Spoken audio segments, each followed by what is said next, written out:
लोकसभा चुनाव के लिए झारखंड में टूटा महागठबंधन, कांग्रेस आरजेडी आमने सामने। आरजेडी के बाद अब कांग्रेस ने भी चतरा लोकसभा सीट से खड़ा किया अपना उम्मीदवार। पश्चिम बंगाल में चुनाव आयोग का एक्शन, सीएम ममता बनर्जी के करीबी पुलिस अफसरों का तबादला। कोलकाता के पुलिस कमिश्नर अनु शर्मा समेत 4 आईएएस अफसरों का किया गया है तबादला। बिहार बोर्ड मैट्रिक रिजल्ट आएगा आज दोपहर 12:30 बजे किया जाएगा जारी। शिक्षा विभाग के अपर मुख्य सचिव आर के महाजन बिहार विद्यालय परीक्षा समिति सभागार में करेंगे जारी। प्रधानमंत्री नरेंद्र मोदी ने सहारनपुर में जमकर विपक्ष पर साधा निशाना, कहा वो बोटी बोटी वाले, हम बहन बेटियों की सुरक्षा करने वाले हैं।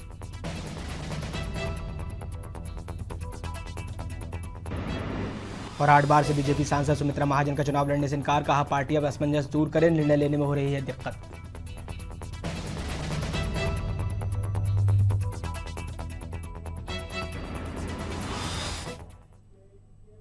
नमस्कार, स्वागत है आपका नेशन लाइव में। मैं हूं आपके साथ कमल मिश्रा और इस वक्त ये बड़ी खबर आपको बता दें, बड़ी खबर आ रही, सीधे बड़ी खबर की ओर लिए चलते हैं आपको। नेशन लाइव ये बड़ी खबर आपको दिखा रहा है, बीजेपी 8 अप्रैल को अपना घोषणा पत्र जारी करेगी। इस वक्त की बड़ी खबर नेशन लाइव आपकी टीवी स्क्रीन पर दिखा रहा है, जहां बीजेपी भारतीय जनता पार्टी 8 अप्रैल को अपना घोषणा पत्र जारी करेगी। राष्ट्रीय सुरक्षा और विकास के मुद्दे वो घोषणा पत्र में शामिल करेगी। किसानों और रोजगारों को जगह दी जाएगी। आपको बता दें कि बीजेपी अपना 8 अप्रैल को घोषणा पत्र जारी करेगी और यह घोषणा पत्र संकल्प पत्र के नाम से जारी होगा।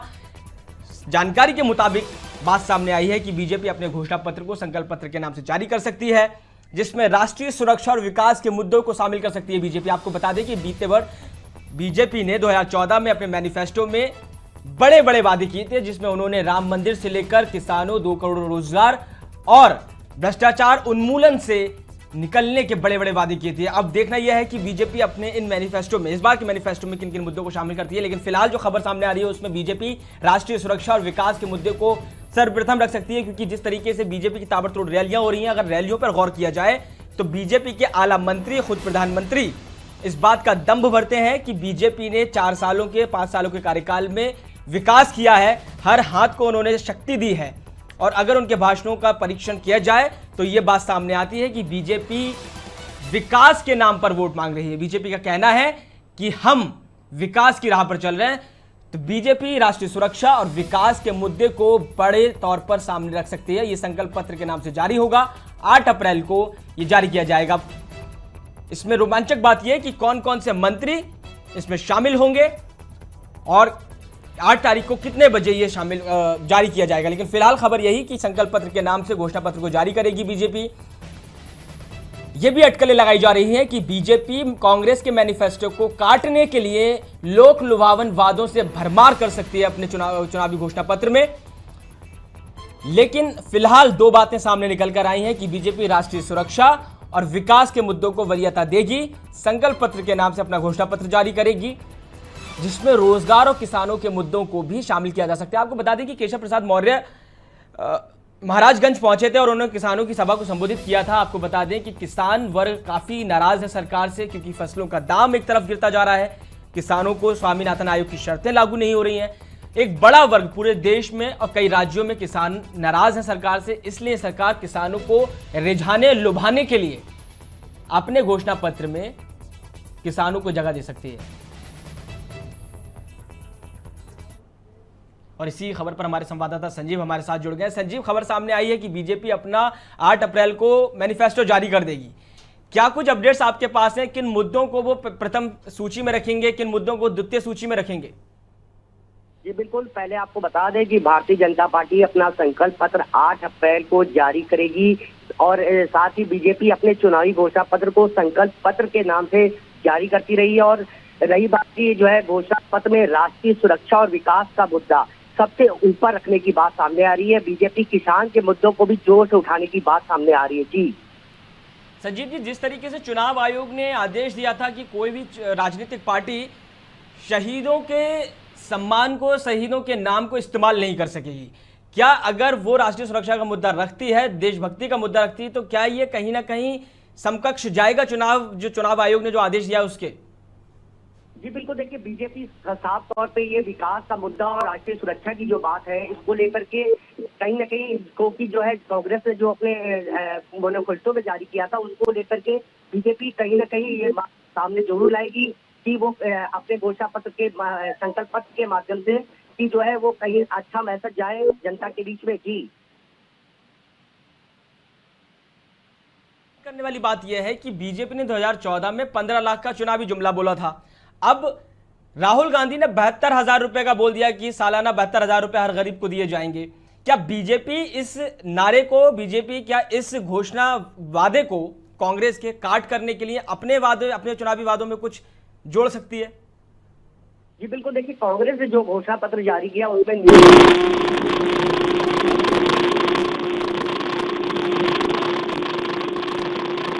भाजपा ने जो 15 लाख रुपए जो है लोगों के खाते में आने की बात कही थी, तो कहीं ना कहीं इस बार भी क्योंकि कांग्रेस ने अपना मैनिफेस्टो जो है पहले ही जारी कर दिया है, तो कहीं ना कहीं किसी वजह से काट को जरूर करेगी। अब वो देखने की बात होगी कि 8 तारीख को जो संकल्प पत्र जारी होगा वो किन मुद्दों को लेकर के जारी होगा। विकास के मुद्दे होंगे कि किसानों के मुद्दे होंगे, सभी मुद्दों को ध्यान में रखते हुए बीजेपी जो है अपना संकल्प पत्र जारी करेगी। जी बीजेपी ने कई बार हमला किया कांग्रेस के मैनिफेस्टो पर। अगर आप देखें, उसको ढकोसला पत्र बताया, झूठा पत्र बताया। उन्होंने कहा कि जब ये 70 सालों में गरीबी दूर नहीं कर सके, न्याय नहीं दिला सके, तो अब क्या दिलाएंगे राहुल गांधी? क्या बीजेपी जब अपना मैनिफेस्टो जारी करेगी तो क्या विपक्ष हमला नहीं करेगा? कितनी तैयार है बीजेपी हमलों को लेकर? जी बिल्कुल, देखिए जब घोषणा पत्र कांग्रेस ने जारी किया तो बीजेपी ने भी साफ तौर पे ये कहा था कि ये घोषणा पत्र नहीं है, ढकोसला पत्र है। जी, और रही बात अगर भाजपा अपना संकल्प पत्र जारी करेगी तो कहीं न कहीं विपक्ष भी जो है उन मुद्दों को लेकर के घेरेगा कि ताकि जो है बीजेपी पर सवालिया निशान उठा सके, क्योंकि घोषणा पत्र में किन मुद्दों पर होता है ये तो वक्त ही बताएगा। लेकिन जहां तक हमें जानकारी मिली है कि किसान के मुद्दों को भी जो है जोर शोर से जो है भाजपा जो है उठाने की बात सामने आ रही है। जी हमारे साथ तमाम जानकारी को साझा करने के लिए आपको बता दें कि 8 अप्रैल को बीजेपी अपना मैनिफेस्टो जारी करेगी। राष्ट्रीय सुरक्षा और विकास के मुद्दों को वो पहला स्थान दे सकती है। बढ़ते अगली खबर की ओर। आपको बता दें, लोकसभा चुनाव के लिए झारखंड में विपक्षी महागठबंधन बिखर गया है। दरअसल आरजेडी के बाद अब कांग्रेस ने भी चतरा लोकसभा सीट से अपना उम्मीदवार खड़ा कर दिया है। गठबंधन के बाद आरजेडी को यहां सिर्फ पालूम सीट ही दी गई, जबकि चतरा लोकसभा सीट से बीते दिन राजद प्रत्याशी सुभाष यादव ने नामजदगी का पर्चा दाखिल किया। यहां आरजेडी सुप्रीमो लालू प्रसाद यादव के छोटे बेटे तेजस्वी यादव और लालू के बेहद करीबी भोला प्रसाद यादव ने बीते दिन जनसभा कर कांग्रेस से अपनी उम्मीदवारी नहीं उतारने की अपील की। बहरहाल कांग्रेस ने बरही विधायक मनोज यादव को चतरा से चुनाव मैदान में उतार दिया है।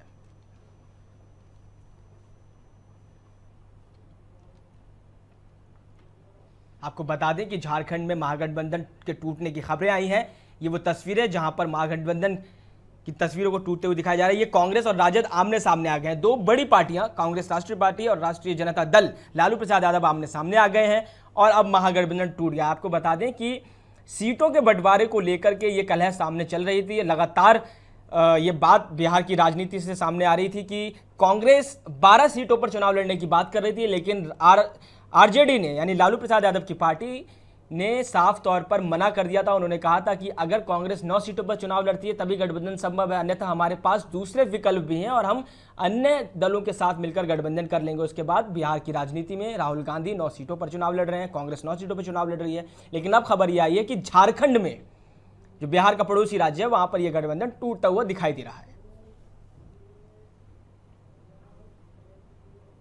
चुनाव आयोग ने पश्चिम बंगाल की मुख्यमंत्री ममता बनर्जी के करीबी माने जाने वाले 4 आईपीएस अफसरों का तबादला कर दिया है। चुनाव आयोग के आदेश के मुताबिक सीबीआई के खिलाफ धरने के दौरान हर वक्त ममता के साथ दिखे कोलकाता के पुलिस कमिश्नर अनुज शर्मा का भी ट्रांसफर हो चुका है। सूत्रों के मुताबिक राज्य सरकार इस मामले में कानूनी विकल्प समेत अन्य विभिन्न विकल्पों पर विचार कर रही है।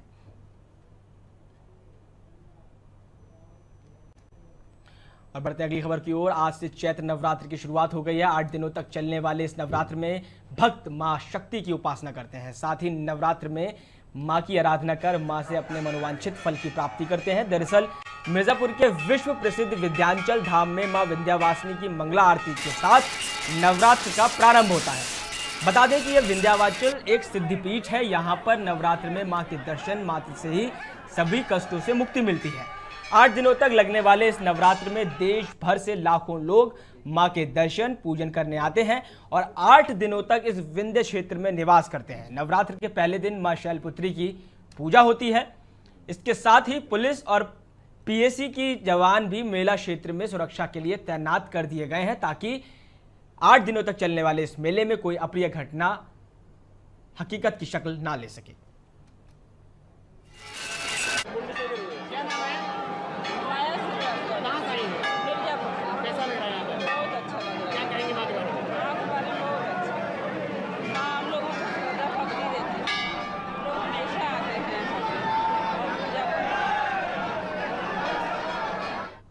और इसी बीच एक बड़ी खबर आपको बता दें आ रही है। इस वक्त बड़ी खबर मिर्जापुर से आ रही है। आपको सीधे खबर की ओर लिए चलते हैं।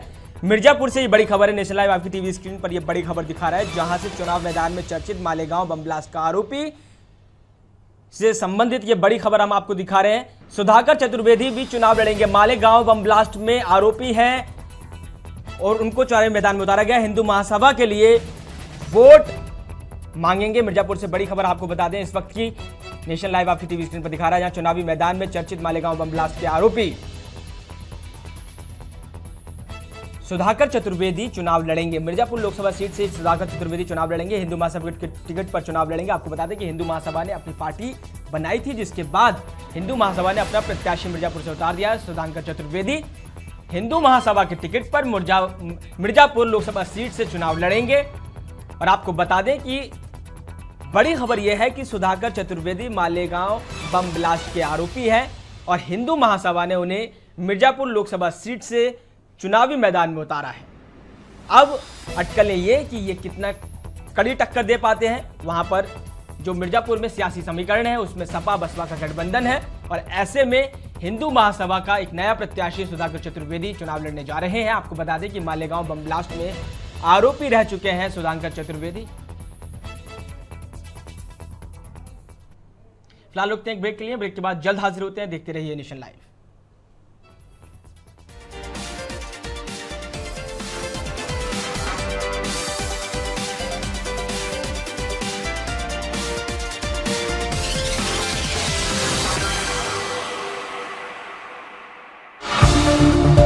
बदल रहे हैं हम, बदल रहे हैं आप, तो क्यों ना बदले खबरों का मिजाज। खबरों की दुनिया में नेशन लाइव का दमदार आगाज। हिंदुस्तान की बदलती राजनीति से लेकर बदलते दौर की पूरी खबर, हर खबर पर होगी हमारी पैनी नजर। राजनीति के तीखे सवालों से लेकर आम आदमी के सरोकार से जुड़ी हर खबर, हिंदुस्तान के चप्पे चप्पे से खबरों को आप तक पहुंचाएंगे हम, क्योंकि हम हर पल हैं आपके साथ। हर खबर का मतलब ब्रेक। आवाज तो सब उठाते हैं, लेकिन समाधान कौन बताएगा। समस्याएं तो सब गिनवाते हैं, लेकिन उनका हल कौन बताएगा। खबर तो सब दिखाते हैं, लेकिन उनकी तह तक कौन जाएगा। आपके इन सभी सवालों के जवाब लेकर आ रहे हैं हम जल्द नेशन लाइव पर, क्योंकि हम हर पल हैं आपके साथ। ग्रहों की चाल से रहें सावधान। यहां है शनि की दिशा का समाधान। कैसा चल रहा आपका समय चक्र। राशि फल में देखिए ग्रहचार, सिर्फ नेशन लाइव पर।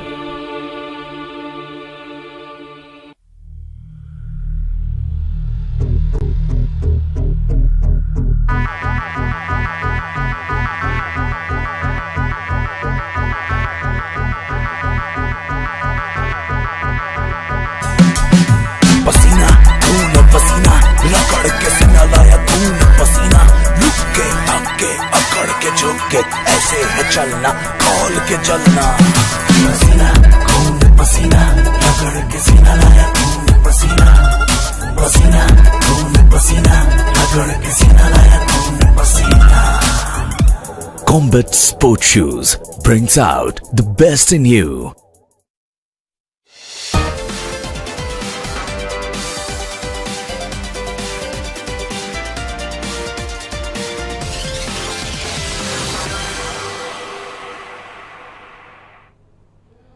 ब्रेक के बाद एक बार फिर स्वागत है आपका नेशन लाइव में। बढ़ते हैं खबर की ओर। खबर बिहार से है, जहां आज बोर्ड मैट्रिक रिजल्ट जारी हो जाएगा। शिक्षा विभाग के अपर मुख्य सचिव आर के महाजन बिहार विद्यालय परीक्षा समिति सभागार में बोर्ड अध्यक्ष आनंद किशोर की मौजूदगी में मैट्रिक परिणाम घोषित करेंगे। पिछले शनिवार को बिहार बोर्ड ने इंटर रिजल्ट जारी किए थे। ऐसा पहली बार है जब अप्रैल में ही बिहार बोर्ड इंटर और मैट्रिक के नतीजे जारी करेगा। बिहार बोर्ड वार्षिक मैट्रिक परीक्षा का आयोजन 21 से 28 फरवरी तक राज्य के कुल 1418 परीक्षा केंद्रों पर किया गया था।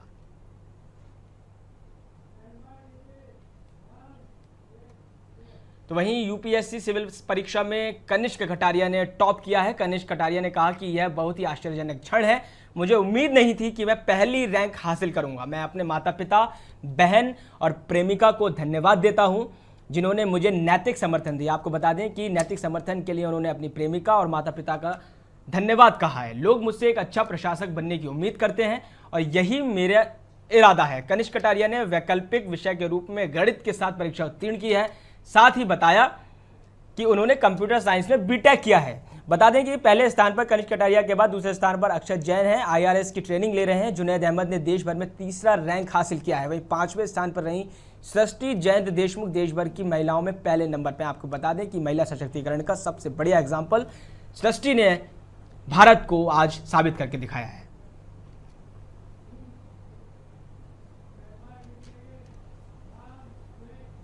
तो वहीं केंद्रीय मंत्री मुख्तार अब्बास नकवी प्रधानमंत्री मोदी की तारीफ करते नजर आए हैं। तो एक तरफ पुलवामा अटैक पर बोलते हुए नकवी ने सेना को मोदी की सेना कहकर संबोधित कर दिया है। इससे पहले प्रदेश के मुख्यमंत्री योगी भी सेना को मोदी की सेना कह चुके हैं, जिस पर चुनाव आयोग ने उन्हें नोटिस जारी कर उनसे जवाब मांगा था, जिसके बाद गाजियाबाद डीएम ने चुनाव आयोग को इस मामले पर रिपोर्ट सौंपी थी। गौरतलब है कि रामपुर में भारतीय जनता पार्टी लोकसभा सीट की प्रत्याशी जयप्रदा ने अपना नामांकन दाखिल किया था। इस दौरान उनके साथ मुख्तार अब्बास नकवी भी मौजूद थे। इसी सिलसिले में उन्होंने ये बात जनता से उनके सामने रखी।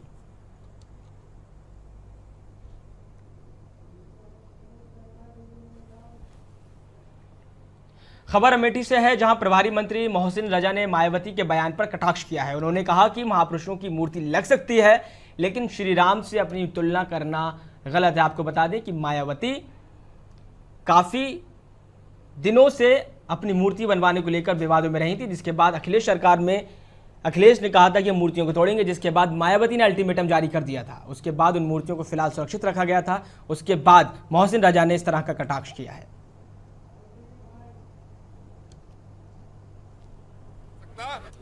मैंने कहा बिल्कुल महापुरुषों की मूर्ति लग सकती है, इससे इनकार नहीं किया जा सकता, लेकिन राम से तुलना नहीं की जा सकती किसी की। इस बात को उन्हें सोचना चाहिए।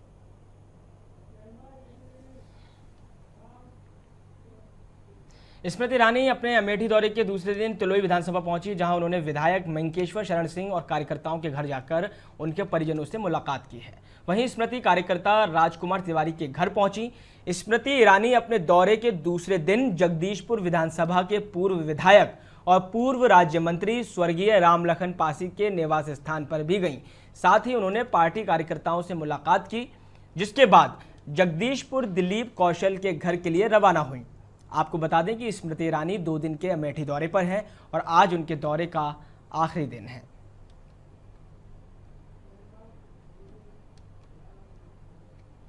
कांग्रेस पार्टी महासचिव प्रियंका गांधी कल गाजियाबाद पहुंची। उन्होंने अपनी ही पार्टी की लोकसभा प्रत्याशी डॉली शर्मा के समर्थन में रोड शो किया। साथ ही भारी शो के जरिए डॉली शर्मा को वोट करने की गाजियाबाद की जनता से अपील की। प्रियंका गांधी ने लोगों से हाथ मिलाया और लोगों से रूबरू हुई। काफी संख्या में पुलिस बल तैनात किया गया था। साथ ही कांग्रेस पार्टी कार्यकर्ताओं में प्रियंका गांधी वाड्रा के रोड शो को लेकर काफी जोश देखा गया। आपको बता दें कि प्रियंका गांधी का कल गाजियाबाद में रोड शो था और कांग्रेस की गाजियाबाद से प्रत्याशी डॉली शर्मा को जन समर्थन करने के लिए प्रियंका गांधी गाजियाबाद पहुंची थी, जिसके बाद कांग्रेस कार्यकर्ताओं में खासा उत्साह देखने को मिला था।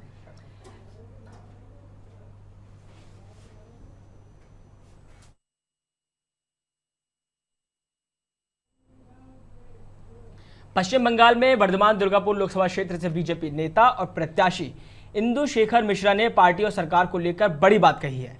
दुर्गापुर लोकसभा क्षेत्र से बीजेपी नेता और प्रत्याशी इंदु शेखर मिश्रा ने कहा कि प्रधानमंत्री नरेंद्र मोदी ने विकास की रेल चलाई है। आगे उन्होंने कहा कि पीएम मोदी ने जनता को 294 किलोमीटर की लंबी रेलवे विद्युत लाइन समर्पित की है। इंदु शेखर मिश्रा ने कहा कि लाइन से बंगाल और उत्तर पूर्व के बीच मजबूत परिवहन व्यवस्था होगी। इंदु शेखर मिश्रा वर्धमान दुर्गापुर से लोकसभा प्रत्याशी के साथ साथ भाजपा के युवा नेता हैं। वहीं असम के नगाम जिले की रूपसीहाट में चुनावी हिंसा की खबर सामने आई है। इस दौरान नेशनल पीपल्स पार्टी के कलियाबर लोकसभा क्षेत्र के उम्मीदवार अब्दुल अजीज काफिले पर हमला किया गया है, जिससे सद्दाम हुसैन, आबू ताहिर और सुहुराब आली गंभीर रूप से घायल हो गए हैं। वहीं हमले का इल्जाम कांग्रेस के नेता रकीबुल हुसैन के ऊपर लगाया गया है। कांग्रेसी दबंगों ने कथित तौर पर अब्दुल अजीज की काफिले की 3 गाड़ी में तोड़फोड़ कर नुकसान पहुंचाया। वहीं उम्मीदवार अब्दुल अजीज की सुरक्षाकर्मी घटनास्थल से बाहर निकाला गया है। वहीं मामले पर उम्मीदवार अब्दुल अजीज ने रूपसीघाट थाने में एक मुकदमा दर्ज करा दिया गया है। बहुत চেষ্টা কৰিছিল, কিন্তু মোৰ দুজন সিকিউৰিটিৰ লগত আছে। ইহঁতে যেনে তেনে মোক গাড়ীত উঠালে, পিছফালে মোৰ গাড়ীবিলাক 3খন গাড়ী ভাঙি দিলে, 4খন গাড়ী মোৰ ভাঙি দিলে। আৰু মোৰ সমৰ্থক এই সুৰাব আলী মোৰ লগত আছে, সাদ্দাম হুছেইন, ইহঁতক গাড়ীৰ পৰা নমাই এই মফিদুল নামৰ ল'ৰাটোৱে বেলচা এখন লৈ পেলাই মূৰত মাৰি দিলে। তাৰপিছত আমি কোনোমতে তাৰ পৰা থানাত সোমাইছোঁ। तो वहीं गुजरात की गांधीनगर लोकसभा लालकृष्ण आडवाणी ने पहली बार अपनी चुप्पी तोड़ दी। लालकृष्ण आडवाणी के ब्लॉक के बाद देश की राजनीति में भूचाल सा आ गया है। दरअसल विरोधी पार्टियां भारतीय जनता पार्टी पर लगातार निशाना साध रही हैं। अब कांग्रेस महासचिव प्रियंका गांधी वाड्रा के पति और कारोबारी रॉबर्ट वाड्रा ने भी फेसबुक पोस्ट लिखकर आडवाणी के पक्ष में अपनी बात रख दी है।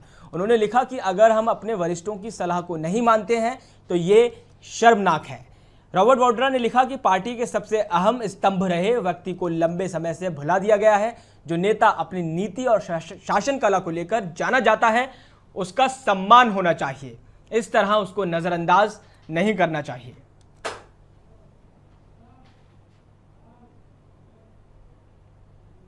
इस बुलेटिन में फिलहाल इतना ही। देश और दुनिया की बाकी तमाम खबरों को देखने के लिए देखते रहिए नेशन लाइव। नमस्कार।